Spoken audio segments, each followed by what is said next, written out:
நம்ம எல்லாருக்கும், இந்த மொத்த பிரபஞ்சத்திற்கும் புருஷன் ஒருவன் தான். அது பரமசிவ பரம்பொருள் தான். நாம எல்லோருமே தாயாரின் பாகம்தான், உமையன்னையின் பாகம்தான். தாயாருக்கு மட்டுமல்ல, நம்ம எல்லோருக்கும் புருஷன் ஒருவர் தான். யாருமே நினைச்சே பார்க்க முடியாது. ரமண மகரிஷி மதுரபாவத்துல கொஞ்சி குலாவுகின்றாருங்க. வேதாந்தத்தின் உச்சம் பரமானுபூதியை கண்ட பகவான் ரமணர் அருணாச்சல அக்ஷரவண மாலையில பாடுறாரு, அழகு சுந்தரம் போல் அகமும் நீயும் முற்று.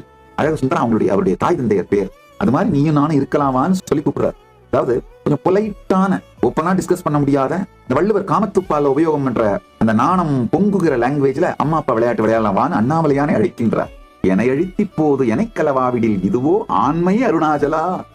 மதுரத்தின் உச்சத்தில் தான் மணவாளனின் ஆண்மையை கேள்வி கேட்க முடியும். அந்த அளவுக்கு பெருமானோடு தன்னை உணர்வதனால் இதுவோ ஆண்மைன்னு பெருமான